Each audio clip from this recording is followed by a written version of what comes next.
राधे राधे दोस्तों, कैसे हैं आप सब? आई होप कि आप सब अच्छे होंगे। दोस्तों, वीडियो शुरू करने से पहले मैं आप सभी से रिक्वेस्ट करूंगी कि मेरी वीडियो को लाइक करें, ज़्यादा से ज़्यादा शेयर करें और अगर आप मेरे चैनल पर न्यू हैं तो मेरे चैनल को ज़रूर से ज़रूर सब्सक्राइब करें। दोस्तों, आज से शुरू हो गया है कार्तिक का महीना। जैसा कि आप सभी को पता है, शास्त्रों में कार्तिक स्नान का बड़ा ही महत्व बताया गया है। हिंदू शास्त्रों के अनुसार कार्तिक माह में व्रत, स्नान, दान का बहुत ही ज़्यादा महत्व है। मान्यता है कि इससे पाप का नाश होकर सुख, शांति और मोक्ष की प्राप्ति होती है। इस माह में पवित्र नदी या जलाशयों में स्नान करने के महत्व दोगुना बढ़ जाता है। दोस्तों, ये भी बताया गया है कि इस दिन महिलाएं सुबह जल्दी उठकर स्नान करती हैं। यह स्नान कुंवारी या शादीशुदा महिलाएं दोनों कर सकती हैं। बच्चे, बूढ़े और जवान सभी के लिए ये स्नान बताया गया है। कार्तिक माह में व्रत, तप, दान, पुण्य, पवित्र नदियों में स्नान और मंत्र जप आदि का विशेष महत्व बताया गया है। इस माह के बारे में शास्त्रों में कहा गया है कि जो मनुष्य कार्तिक माह में व्रत, तप, मंत्र जप, दान, पुण्य और दीपदान करता है, वह जीवित रहते हुए पृथ्वी पर समस्त सुखों का भोग करता है और मृत्यु के पश्चात भगवान विष्णु के परम धाम बैकुंठ में निवास करता है। दोस्तों, इस महीने वैसे तो मैंने बताया है वीडियो में 5 देवों की पूजा विशेषकर बताई गई है, लेकिन इसमें सबसे जो प्रमुख पूजा होती है वो होती है हमारी तुलसा महारानी की। तो दोस्तों, अगर आप कार्तिक नहा रहे हैं तो 3 कथा आप अवश्य सुने। सबसे पहले तुलसा महारानी की, दूसरी शालिग्राम जी की और तीसरे हमारे पीपल पथवारी की। तो दोस्तों, मैं आज की वीडियो में आपको सुनाने वाली हूँ आज की कथा। तो सबसे पहले शुरू करते हैं तुलसा महारानी की कथा। आप हाथ में थोड़े से सफ़ेद तिल ले लें और घंटी में रख लें अपने पास में जल और कथा सुने। कथा कुछ इस प्रकार है। कार्तिक महीने में एक बुढ़िया माई तुलसी जी को सींचती थी और कहती थी, हे तुलसी माता, सत की दाता, मैं तेरा बिडला सींचती हूँ। मुझे बहू दे, पीताम्बर की धोती दे, मीठा मीठा गास दे, बैकुंठा में बास दे, चटक की चाल दे, पटक की मोत दे, चंदन की काठ दे, रानी सा राज दे, दाल भात का भोजन दे, ग्यारस की मोत दे, कृष्ण जी का कंद। जब तुलसी माता यह सुनकर सूखने लगी तो भगवान ने पूछा कि हे तुलसी, तुम क्यों सूख रही हो? तुलसी माता ने कहा कि एक बुढ़िया रोज आती है और यही बात कह जाती है, मैं सब बात तो पूरा कर दूंगी लेकिन कृष्णा का कंधा मैं कहाँ से दूंगी?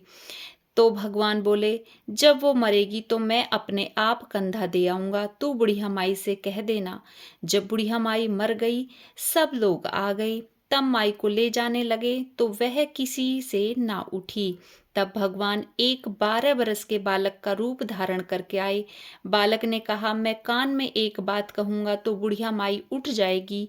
बालक ने कान में कहा, बुढ़िया माई मन की निकाल ले, पीताम्बर की धोती ले, मीठा मीठा गास ले, बैकुंठा का बास ले, चटक की चाल ले, पटक की मोत ले, कृष्ण जी का कंधा ले।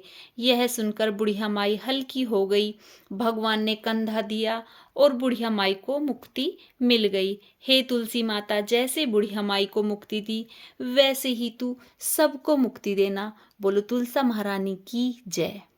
तो दोस्तों, अब शुरू करते हैं शालिग्राम जी की कथा। एक बुढ़िया थी, उसके शालिग्राम जी की सेवा थी। कार्तिक मास में जो पुष्कर स्नान का विचार कर पड़ोसन से बोली, मैं पुष्कर जा रही हूँ, तू मेरे शालिग्राम जी को अपने पास रख ले। पड़ोसन बोली, मुझे सेवा पूजा नहीं आती, बताओ, वैसे मैं कर दूंगी। बुढ़िया बोली, सवेरे इनको उठाना, जल से लोटा भरकर नहवाना, आते समय बगीचे से पुष्प लाना, तुलसी लाना, भगवान को जल व कच्चे दूध से नहलाना, चंदन लगाकर पुष्प तुलसी चढ़ाना, दूध का भोग लगाना, दोपहर को रसोई जो भी बने उसका भोग लगाना, शाम को दिया जलाना, ऐसी सेवा पूजा करना कहकर वह चली गई। पड़ोसन ने बुढ़िया के कहे अनुसार भगवान शालिग्राम जी की पूजा की, पर भगवान की थाली से भगवान जीमते ही नहीं, दूध पिया ही नहीं। यह देख वो चिंता में पड़ी, बोली,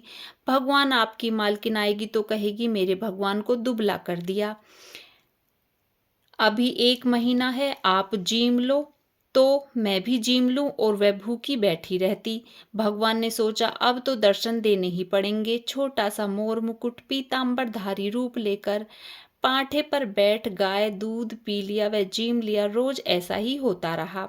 एक दिन भगवान ने कहा मैं गाय चरा लाऊं, तो पड़ोसन बोली थोड़े दिन तो रहोगे, क्यों जाते हो?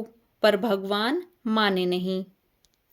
हाथ में सोने की लाठी, कंधे पर हीरे मोती का पीतांबर डाल गाय चराने जाते रहे। महीना बीता, बुढ़िया घर आई, स्नान ध्यान से निबट सोचा शालिग्राम जी को ले आऊं। पड़ोसन ले गई। पड़ोसन बोली शालिग्राम जी शाम को आवेंगे तब ले जाना। बुढ़िया शालिग्राम जी के लिए जिद करने लगी और झगड़ा हो गया। लोग इकट्ठे हो गए तो पड़ोसन बोली बुढ़िया को समझावें। 1 महीना निकला, जैसे शाम तक और सवेरे करे। बुढ़िया धरना देकर बैठ गई। शाम पड़े भगवान आए, गाय उनकी जगह छोड़ भगवान मंदिर में विराज गए। पड़ोसन बुद्धि से बोली ले जाओ तुम्हारे भगवान, और भगवान से बोली भगवान बुढ़ी को भी रूप दिखाओ, नहीं तो यह मेरे प्रति यह अविश्वास कर रही है। भगवान ने मोर मुकुट पीतांबर हाथ में सोने की लाठी लेकर दर्शन दिया। भगवान ने भोले भक्तों को दर्शन दिए। जैसे शालिग्राम भगवान तुमने उस बुढ़िया को दर्शन दिए, वैसे ही सबको दर्शन देना, सभी की मनोकामना पूरी करना। बोलो शालिग्राम भगवान की जय। अब शुरू करते हैं पीपल पतवारी की कथा। कथा कुछ इस प्रकार है। एक गुजरी थी, उसने अपनी बहू से कहा कि तू दूध दही बेच। तो वह दूध दही बेचने गई। कार्तिक का महीना था, वहां पर मन के सब औरतें पीपल सींचने आती थी और वह भी बैठ गई। औरतों से पूछने लगी कि तुम क्या कर रही हो? तो औरतें बोली हम तो पीपल पतवारी सींच रहे हैं। तो उसने पूछा इससे क्या होता है? औरतों ने जवाब दिया इसके करने से अन्न धन मिलता है, वर्षों का बिछड़ा हुआ पति मिलता है। तो उस गुजरी ने कहा कि तुम तो पानी सींच रही हो, मैं दूध दही से सींचूंगी। और बेचने के दूध दही से पतवारी सींचती। उसकी सास रोज कहती कि तू दूध दही बेचकर पैसे ला कर दे। तो उसने कहा कि जब कार्तिक का महीना पूरा हो जाएगा तब ला कर दूंगी। और कार्तिक का महीना पूरा हो गया।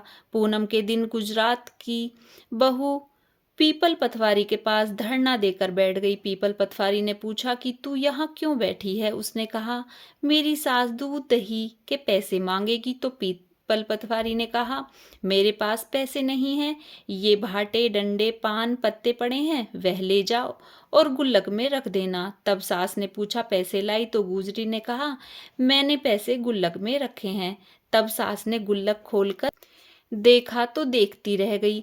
उसमें हीरे मोती जगमगा रहे थे, पत्तों का धन हो गया था। सास बोली कि बहू इतना पैसा कहाँ से लाई? तो बहू ने आकर देखा कि बहुत धन पड़ा है। तब गुजरी की वह सास बहू मैंने तो 1 महीना दूध दही से पीपल पतवारी को सींचा था, मैंने उससे धन मांगा था तो उसने मुझे भाटे डंडे पत्ते दिए थे, मैंने गुल्लक में रख दिए और वह हीरे मोती हो गए। तब सास ने कहा कि अब की बार मैं भी पतवारी सींचूंगी। सास बहू दही तो बेच आती और हांडी धोकर पीपल पतवारी को सींचने लगती। बहू से कहती तू भी मेरे पैसे मांग, और बहू ने कहा मैं भी पैसे मांगूंगी। सासू महीने के आखिर में पीपल पतवारी पर जाकर धरना देकर बैठ गई। तो डंडे पत्ते पान भाटे उसे भी दिए और कहा गुल्लक में जाकर रख दे। फिर बहू ने खोल कर देखा तो उसमें कीड़े कचरे हो रहे थे। बहू ने सास से कहा यह क्या है? तो सास देखकर बोली कि पीपल पतवारी ने तेरे को तो अन्न धन दिया और मुझे कीड़े मकोड़े दिए।